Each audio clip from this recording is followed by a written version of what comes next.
Hello అండి, అందరికీ నమస్కారం. నేను మీ కళ్యాణి. అందరూ బాగున్నారా? అందరూ బాగుండాలని మనస్ఫూర్తిగా కోరుకుంటున్నాను. అందులో మా కుటుంబం కూడా ఉండాలని మనస్ఫూర్తిగా కోరుకుంటున్నాను. గట్టిగా దేవుని అడిగేస్తున్నాను. ఇక కొన్ని విషయాలన్నీ మీ అందరితో షేర్ చేసుకుందామని పొద్దున్నే ఈ పాల పొంగుతో వచ్చేసాను మీ ముందుకి. ఈ పాలు పొద్దున్నే ఎంత చక్కగా దగ్గరే ఉండి కాపలా కాస్తా కూర్చున్నానా, స్టవ్ కట్టేసిన తర్వాత కూడా పాలు పొంగిపోయినాయి. అందుకే కాస్త ఫీల్ అయ్యాను. అది కొంతమంది అయితే సెంటిమెంటల్గా ఫీల్ అవుతారు, ఏంటి పాలు ఎలా పొంగిపోతున్నాయి అది ఇది అని. కొంతమంది అంటే ఇగ్నోర్ చేసేస్తారు, ఇలాంటివన్నీ ఏంటి అది ఇది అని. నేనైతే రెండు రకాలుగా కూడా ఆలోచిస్తాను, ఒకటి అలా ఒకటి ఇలా. ఎందుకంటే మనం పాలు పొంగిపోవడం అనేది ఆల్రెడీ స్టవ్ కట్టేసాం, అయినా సరే అది ఫ్లేమ్ ఎక్కువైపోయింది కదా, అందువల్లే పొంగిపోయింది అనుకుంటాను. ఇంకొక రకంగా కూడా ఆలోచిస్తాను, ఏంటంటే ఎందుకు ఇలా పాలు పొంగిపోయినాయి అని చెప్పి. రెండు ఆలోచించి ఎక్కువ దూరం తీసుకెళ్ళకుండా అక్కడే ఆపేసి ఇక ఇలా బయటకు వచ్చేసి పొద్దున్నే క్లైమేటు అప్పటికి టైం వచ్చేసి 5:30 అయింది. చూసారు కదా ఎంత బాగుందో, చల్లగా మంచు పడుతూ ఉంది వాతావరణం. ఇంకా వెంకీ ఎందుకంటే మార్నింగే లేపారు, ప్రోగ్రాంకి వెళ్ళాలంట. సో అందుకని వేడి నీళ్ళు పెట్టు అని చెప్పి ఇంకా లేపారు. ఇంకా నాకు కూడా వెంటనే మెలకువ వచ్చేసింది. ఇంకా నిద్రపోయి మళ్ళీ లేవడం ఎందుకులే, మళ్ళీ లేచి మళ్ళీ నిద్రపోవడం ఎందుకులే అని చెప్పి అలాగే మళ్ళీ కూర్చొని ఉన్నాను. కాఫీ తాగాం. ఇంకా వెంకీ కూడా రెడీ అయిపోయాడు. ఇక ప్రతి ఒక్కరికి ఈ బైక్ కీస్ దగ్గర మాత్రం ఉంటుంది కదా రోజు ఒక యుద్ధం. ఇక అది ఎక్కడ పడితే అక్కడ పడేస్తారు. దానికోసం ప్రతిరోజు వెళ్ళేటప్పుడు మాత్రం వెతుక్కుంటారా పోనీ అంటే ఎతుక్కోరు. ఎక్కడుంది అని చెప్పి ఇల్లంతా గరాట పెట్టేస్తారు. అందుకని నేనే స్వయంగా ఆ బైక్ కీస్ని దాచి ఇదిగో ఇక్కడ ఉందని చెప్పి తీసుకెళ్ళి మరీ ఇస్తున్నాను. లేదంటే ఇప్పుడు దానికోసం ఒక పెద్ద యుద్ధం అయిపోయేది. పొద్దున్నే మైండ్ డిస్టర్బ్ అయిపోతుంది అనమాట ఇలాంటివన్నీ జరిగితే. ఇక వెంకీ వెళ్ళిపోతున్నారు, బాయ్ చెప్పమంటే బాయ్ చెప్పి వెళ్ళిపోతున్నారు. తర్వాత ఇంకా నిద్రపోయాను అంటే మాత్రం గ్యారంటీగా 10 o'clockకే లెగుస్తాము నేను. అందుకని చెప్పి 10 అంటే 10 వరకు లేకపోద్ది కాదు. అందువలన మళ్ళీ డ్యూటీకి లేట్ అవుతుంది, చాలా పనులు ఉన్నాయి కదా అని చెప్పి ఇలాగ ఏదో ఒకటి చేసుకుందాంలే అని చెప్పి ఇలా కంటిన్యూ చేసేస్తున్నాను. పొద్దున్నే వాకిలి తుడిచేసుకుంటా ఉన్నాను. ఇక ఏం జరిగిందంటే పొద్దున్నే మంచిగా నేను కడుక్కుందామని చెప్పి ఇగోండి బకెట్తో వాటర్ కూడా పెట్టాను, వాకిలి కడుక్కుందాం కదా చక్కగా అని చెప్పి. ఇంతలో ఏమైందంటే వానర సమూహం అంటే కోతుల కుటుంబం మొత్తం బాగా వచ్చేసిందనమాట. దాంతో ఇక నేను అవి వస్తున్నాయని తెలిసి ఇంకా గబగబా ఊడడం స్టార్ట్ చేశాను. అయినా సరే నా పని మాత్రం పూర్తి చేసుకోనవ్వలేదు. ఇలాగే చేస్తూ ఉంటాయి ఎప్పుడు. ఏంటంటే ఏదైనా పని చేసుకుందాం మంచిగా అనేటప్పుడు పిల్లలు డిస్టర్బ్ చేయడము, ఎవరో ఒకరు డిస్టర్బ్ చేయడం చేస్తూ ఉంటారు. ఇక మార్నింగ్ లేస్తే మాత్రం ఆ రోజు మాత్రం నాకు ఎంత వర్క్ ఉంటుందంటే ఒకదాని తర్వాత ఒకటి చేసుకుంటూనే ఉండాలనిపిస్తూ ఉంటుంది. ఇక చూడండి కోతులు చూపిస్తాను. ఇది మా ఇల్లు, ఈ చివరి నుంచి ఆ చివరి దాకా 3 రూమ్లు అనమాట. లోపలికి వంటగదులు ఇంకో 3 రూమ్లు. ఇక ఈ రేకుల నిండా కోతులే అబ్బా. ఎన్ని కోతులు ఉన్నాయంటే ఇలా క్లారిటీ లేవు. అప్పటికి టైం 6 అవుతుంది. ఇదిగోండి పక్కన ఇంటి మీద ఉన్నాయి. ఇప్పుడు మా ఇంటి దగ్గరికి వచ్చేసాను ఇంకా గబగబా. ఏంటంటే ఏం చెప్పలేము, అవి ఎప్పుడు ఎలా వాడి మూడు ఎలా ఉంటుందో అనేది మనం చెప్పలేం కదా. అందుకని ఏం జరిగిందంటే ఒకసారి ఈ కోతులన్నీ కలిపి ఒక ముసలమ్మ ఉంది మా ఇంటి దగ్గరలో, ఆ ముసలమ్మని శుభ్రంగా కొరికేసినాయి అంట 3-4 కోతులు కలిసి. ఆమె కొట్టడానికి ఎదురు వెళ్ళినందుకు అది గుర్తొచ్చి కొంచెం దూరంగా జాగ్రత్తగా భయంగా ఉంటాను. ఇక అలాగా అవి వచ్చాయని తెలిసి ఇంకా గబగబా లోపలికి వచ్చేసాను. ఇక చూడండి ఇవి మామూలు మనుషుల్లాగే కదా, ఇవి కూడా ఎంత ప్రేమగా ఉన్నాయో చూడండి. ఒకదానికొకటి చక్కగా పట్టుకొని వాటికి పేలు చూడడం, వాటికి ఏదో ఉందని చెప్పి దాని ఒంటి మీద చేత్తో తీయడం ఎంత చక్కగా చేస్తున్నాయో తెలుసా. అవన్నీ చూసి కాసేపు నవ్వుకుంటూ ఉన్నాను. మంచి ఎనర్జీ అనిపించింది. కాసేపు ఆడుకున్నాయి కూడా నాతో. ఇక్కడ కనిపించే తాళ్ళు అవన్నీ కూడా పీకేసి మొత్తం పాకం చేసి పెట్టినాయి అనమాట. ఇల్లంతా కూడా. బయట ఏమైనా ఉన్నాయి అంటే ఇంకా అయిపోయినాయి. ఈ ఫ్లాగ్ కనిపిస్తుంది కదా, ఈ ఫ్లాగ్ ఏంటంటే మొన్న అయోధ్యలో రామ మందిరం ఓపెనింగ్ చేసే రోజు ఇక్కడ ప్రతి ఊరికి కూడా నాకు తెలిసి రామాలయాలు ఓపెన్ చేశారు కదా, అదే రామాలయంలో హోమాలు అవన్నీ కూడా నిర్వర్తించారు కదా. అప్పుడు ఈ ఫ్లాగ్స్ అనేవి తీసుకొచ్చారు. మా కొండ మొత్తం కూడా ఉన్నాయి ఈ ఫ్లాగ్స్, ప్రతి ఇంటికి కూడా కట్టారు ఇలాగా. అయితే ఆ ఫ్లాగులు బట్టి ఎక్కువగా వస్తున్నాయి అని చెప్పి మా పిల్లలు అంటూ ఉన్నారు. అంతకుముందు వచ్చాయి కానీ అవి వారానికి ఒకసారి అంటే ఫ్రైడే అలా వస్తూ ఉండేవి. కానీ ఇప్పుడు ఏంటంటే పెద్ద అంటే ప్రతిరోజు వచ్చేస్తున్నాయి వరుసగా 3-4 డేస్ నుంచి. వీళ్ళకేమో మొన్న సెకండ్ సాటర్డే సెలవు, సండే సెలవు, ఈ 2 రోజులు వస్తున్నాయి. ఇక నేనున్న రోజు కూడా వచ్చినాయి. ఇంకా రోజు ఇలాగ వచ్చేస్తున్నాయి. అక్కడ వచ్చి వెళ్ళిపోతే పర్వాలేదు. పక్కింటి వాళ్ళది ఉప్పులు కారాలు, చింతపండు డబ్బాలు, పప్పుల డబ్బాలు అన్నీ కెలికి పెడతా ఉన్నాయి. గెరట కొట్టేస్తూ ఉన్నాయి. ఇక చూడండి వాటికి సరిపోవని చెప్పి వెంకీ నాకేమో ఇదిగో దీన్ని కూడా తీసుకొచ్చి పెట్టారు. ఇక ఏం చేసామంటే అది మేము ఇంట్లో ఉన్నాం కదా, ఇంట్లో కప్పేసి వెళ్ళాను. వచ్చేపాటికంతా ఇల్లంతా స్మాష్ చెప్పాలి అంటే కోడి పెంటలు అనమాట. ఇల్లంతా చేసి పెట్టింది అది. ఇక నాకు ఇంటికి రాగానే మంచిగా కోపం వచ్చేసింది. మీరు బయటికి పోండి ఇంకా అని చెప్పి గట్టిగా గదిమేశాను అనమాట పిల్లల్ని. దాంతో దెబ్బగా వెంకీ ఏమో ఇంకా దీనికి మెంటలు వచ్చేస్తుంది చూసి అని చెప్పి కోడిని తీసుకెళ్ళి అలా బయట కట్టేశారు. ఏ ఇద్దరు బంధం మధ్య అయినా అండర్స్టాండింగ్ ఉంటే ఆ బంధం హ్యాపీగానే ఉంటుంది. ఆ నిమిషంలో ఒకరి కోపం వచ్చినప్పుడు ఒకరు తగ్గుంటే హ్యాపీగానే ఉంటుంది. అలాంటి గొడవలు జరుగుతూ ఉంటాయి. చిన్న చిన్న గొడవలే చిలికి గాలివానలాగా అయిపోతాయి. అలాగా ఇక నా ప్రశాంతంగా కాఫీ తాగుతూ ఉన్నాను. ఈ టైంలో కనుక డిస్టర్బ్ చేశారు అంటే ఇంక వాళ్ళకు ఉంటుంది. అందుకని ప్రశాంతంగా కాఫీ తాగేసి మళ్ళీ ఇల్లంతా క్లీన్ చేసేసాను. ఇక బయటకు వచ్చేపాటికి వీళ్ళు చూడండి ఎలా ఆడుతున్నారో. ఇక ABCD లెటర్స్ గేమ్ అంట ఇది. ఆ గేమ్ ఆడుతూ ఉన్నారు. Computer A, computer B, computer C అని ఇలా కంప్యూటర్తో చెప్పినప్పుడే కదలాలి. కంప్యూటర్ చెప్పకుండా ఏ అనేది చెప్పినా సరే కదలడానికి లేదు. ఇంతకీ ABCD అంటే వాళ్ళ నేమ్స్లో ఉండే లెటర్స్ అవి చెప్పినప్పుడే కదలాలి. ఎవడు ఫస్ట్ వెళ్ళి కొట్టేసి వెనక్కి వచ్చేసినప్పుడు మళ్ళీ అది ముట్టుకోకుండా ఉండాలన్నమాట. అప్పుడు గెలిచినట్టు అంట. కొట్టకుండా అక్కడే ఉండిపోతే ఓడిపోయినట్టే. మధ్యలో ఇక్కడ కంప్యూటర్ చెప్పకుండా లెటర్ చెప్పినప్పుడు ఆ లెటర్ వాళ్ళ పేరులో ఉన్నప్పుడు కదిలితే అవుట్. ఇక మా పిల్లలు ఇలా ఆడుకుంటూ ఉన్నారు. వాళ్ళని చూసుకుంటూ కోడిని చూసుకుంటూ మా వెంకీ కూడా ఎంజాయ్ చేస్తూ ఉన్నారు. చాలా బాగుంటుంది కదా చిన్నప్పుడు బాల్యం. ఎన్ని ఆటలు, ఎన్ని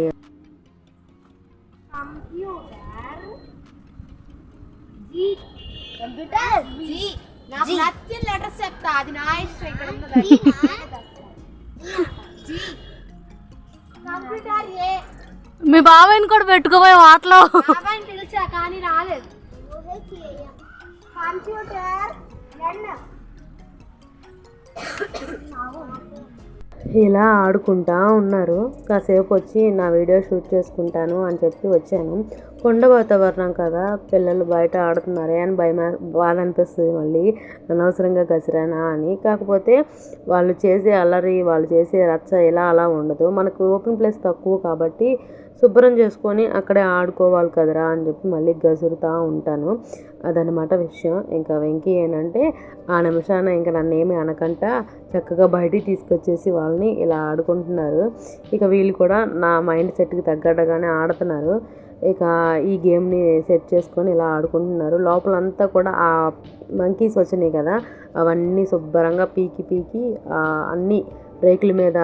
ఇది ఇప్పుడు వచ్చేసి చలికాలం పోతూ ఎండాకాలం వస్తుంది కదా, దాంతో ఏమవుతుందంటే ఆకులన్నీ రాలిపోయి పడిపోతున్నాయి. అది మామూలుగా ఉండట్లేదు అండి. పొద్దున్న ఆల్రెడీ ఒకసారి ఊడ్చాను, అయినా కుప్పలు ఉన్నాయి మళ్ళీ ఆకులు.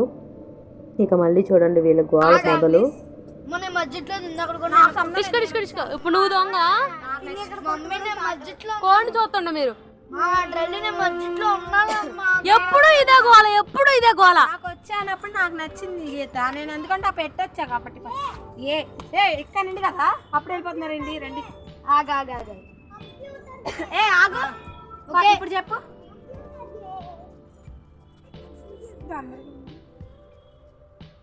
చెప్పురా రే.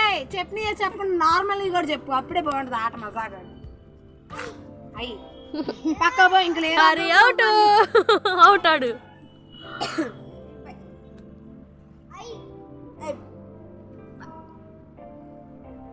అయ్యే చెప్తా ఏంట్రా. సిలబస్ రాలా నుంచాక చెప్పు. కంప్యూటర్ ఇవా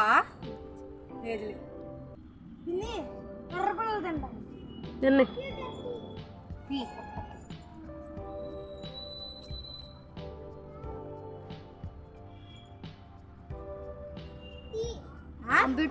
D D D D D D D. ఇక ఇలా ఆడుకుంటా ఉన్నారు. ఫస్ట్ రాజీ దొంగ పెట్టింది కదా, తర్వాత మా చిన్నోడు వేణుగాడు దాన్ని దొంగ పెడుతున్నాడు. ఇక వీడు వచ్చేసి అవుట్ అయిపోయాడు కాబట్టి వీడు కోడితో అలా ఆడుకుంటా ఉన్నాడు. దీనికి ఫస్ట్ డే కాదు, ఇవాళ సెకండ్ డే. మా ఇంటికి వచ్చిన తర్వాత ఈ కోడి అనకూడదంట, ఉదయ్ అనాలంట. మా చిన్నోడు స్ట్రిక్ట్ వార్నింగ్. అమ్మ పేరు ఉంది కదమ్మా దానికి, కోడి అంటావేంటమ్మా అని. అదేంటి అర్జున్ రెడ్డి సినిమాలో లవర్కి పెట్టుకుంటారు చూసావా పేరు, లవర్ది పేరు పెట్టుకుంటాడు కదా కుక్కకి, కుక్క అనొద్దు అని చెప్పి అంటాడు. అది గుర్తొచ్చింది భలే కామెడీగా. వీడు పేరు పెట్టి పిలిస్తే ఏమైపోయింది, అది కోడి కదా అని చెప్పి, కాదమ్మా అది మనలాంటిది అమ్మా అని చెప్పి అంటా ఉన్నాడు. ఇక దీని రచ్చ చూడండి. ఇంట్లోకి తీసుకొచ్చాము. ఇంకా ఇంక బయటకు వెళ్ళారు. లేకపోయేపాటికి ఇంకా నేను అలా కూర్చొని కాసేపు ఆడుతూ ఉంటే కింద కట్టాను. దానికి మనం ఎవరి పనులు వాళ్ళు చేస్తూ ఉంటారనమాట సౌజన్యంగా. ఏంటంటే అది ఎగిరి ఏదైనా మూల పైకి ఎక్కి కూర్చోవడం అలవాటు, చెట్లు ఎక్కి కూర్చోవడం కోడి లక్షణం కదా. పాపం వీళ్ళేమో దాన్ని పిసికి వదిలేస్తున్నారు. వీళ్ళందరూ పక్కన పెట్టేస్తే ఈ వేణుగాడు మాత్రం ఇక ఓవర్ యాక్షన్ చేస్తున్నాడు అనమాట, మామూలుగా కాదు. దాన్ని వదిలేరా అలాగా అంటే లేదు, తీసుకొచ్చి అదేమో ఎగిరి నా మీదకే వచ్చింది పద్దాక. వాడికి ఇంకా ఆనందం అనమాట. నేను ఎక్కడ భయపడుతున్నానో అనుకుంటున్నాడు నా దగ్గరికి వద్దు అంటే. అందుకనే సర్లేరా నేనేం భయపడట్లా చూడరా అని చెప్పి వదిలేశాను. అది వచ్చి మీద పడుకునిద్దంట.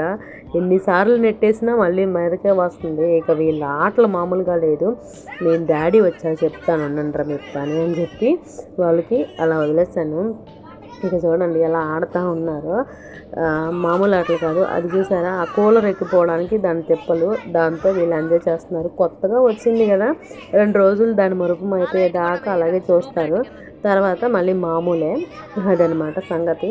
ఏదైనా అంతే కదా, కొత్తగా ఏదైనా వస్తువు వచ్చిందంటే అలాగే కొంచెం కొత్తగా దాంతో ఆడుతూనే ఉంటాము, దాన్ని పట్టించుకుంటూనే ఉంటాము. పిల్లలైనా పెద్దవాళ్ళైనా అందరూ అంతే కదా. కొత్త వస్తువుని చాలా జాగ్రత్తగా అపురూపంగా చూస్తాం, మనిషినైనా ఎవరినైనా సరే. తర్వాత 2 రోజులు అయ్యాక వాళ్ళ సంగతి, వాళ్ళ నిజ స్వరూపాలు, వాళ్ళ వల్ల వచ్చే ఇబ్బందులు అన్నిటి వల్ల వాళ్ళని పక్కన పెట్టుతూ ఉంటాం. వాళ్ళపై మన ప్రేమ, మన ఏమంటారు, మన కోపం, మన పగ అన్నీ చూపిస్తూ ఉంటాం కదా. ఇది కూడా అంతే. అలా అయిపోతుంది అనమాట రొటీన్ లైఫ్. ప్రతి ఒక్కరి లైఫ్లో ఒకలాగే ఉంటుంది. మన లైఫ్ అదే, ప్రతి ఒక్కరికి ఒక్కొక్కలాగా ఉంటుంది. అందరి లైఫ్లో ఒకలాగే ఉండవు కదా, ప్రతి ఒక్కరు ఒకలాగా ఉండరు. మన చేతి వేళ్ళే 5 వేళ్ళే సమానంగా లేవు. మన ఆలోచనలు, మన మైండ్ సెట్లు, మనం ఎలా ఒకలా ఉంటాం. కాకపోతే ఎవరికి ఎవరు బానిసలు కాదు. అందరూ గొప్ప వాళ్ళలాగే ఫీల్ అవుతాం. మనం ఒకరి కింద మనం పని చేయవలసి వచ్చింది అంటే అది ఎన్నో అవసరాలను బట్టి, ఎన్నో పరిస్థితులు బట్టే అవుతుంది. కానీ అనవసరంగా అయితే ఒకరి కింద ఒకరు దాసి అవ్వాలని, ఒకరి కింద ఒకరు పని వాళ్ళు అవ్వాలని కూడా అనుకోరు. చేసిన పనికి ఫలితం ఉండాలి. చేసిన పనికి దాన్ని ఏమంటారు, సర్టిఫికేట్ ఇవ్వవసరం లేదు. కాకపోతే గుర్తిస్తే చాలు, చేసిన పని గుర్తిస్తే చాలు. ఇక మా వాడు చూడండి, 2 రోజులు ముందు వాడికి మలేరియా వచ్చింది, ఫీవరు. ఇంజక్షన్లు టాబ్లెట్లు అని పెట్టి అలా దారిలోకి వచ్చింది. దాంతోపాటుగా నోరంతా పూసి రెడ్డిష్గా అయిపోయింది. పాపం ఏమీ తినేవాడు కాదు, ఏమైనా తాగడమే తప్ప ఏం తినేవాడు కాదు. ఇక ఈ రాగానే వాడి జ్వరం అంతా పారిపోయిందనమాట. అదే ఈ ఉదయగాడు రాగానే వాడి జ్వరం అంతా పారిపోయింది. దాంతో ఏంటంటే శుభ్రంగా ఆటలాడుతూ ఉన్నాడు. తల్లిదండ్రులకి పిల్లలకి ఏమైనా అయ్యింది అంటే ఆ తల్లిదండ్రులకి ఎంత బాధపడతారో ప్రత్యేకంగా చెప్పాల్సిన అవసరం లేదు. బయటికి మామూలుగా ఉన్నా సరే లోపల గిల్టీ ఫీలింగ్ అనేది ఉంటూనే ఉంటుంది కదా. అలాగే మనం కూడా ఇక వాడు ఆనందంగా ఆడుతున్నాడు కదా అని చెప్పి నేను కూడా వాడితో పాటు ఆనందంగా ఉన్నాను.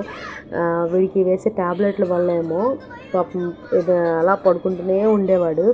ఇక ఈరోజు వీడి దీంతో ఆడుతున్నాడు కదా హ్యాపీగా అని చెప్పి అలా మేము కూడా షూట్ చేసుకున్నాం. ఏదైనా ఒక మెమరీగా గుర్తుండిపోతుంది కదా అని చెప్పి ఒక రకమైన ఆనందం అనమాట. చూడండి వాడు అసలు దాన్ని పట్టుకొని పిసికేస్తున్నాడు. కోడిని అరుస్తున్నానని నన్ను అరుస్తున్నాడు రివర్స్లో. అమ్మా నువ్వు ఇలా వదులుతావు కదా పందానికి, అలా వదులమ్మా అని అంటున్నారు. ఇంకా అలా జరిగిపోతుందనమాట.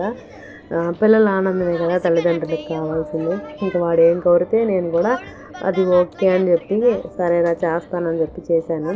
ఒక 3-4-5 డేస్ పాపం బాగా వీక్ అయిపోయాడు, ఏమీ తినకంట. చిన్నవాడు కొంచెం ఎనర్జీగా, అంటే ఇద్దరు కూడా కొంచెం యాక్టివ్గానే ఉంటారు, ఏం చెప్పినా చేస్తూనే ఉంటారు.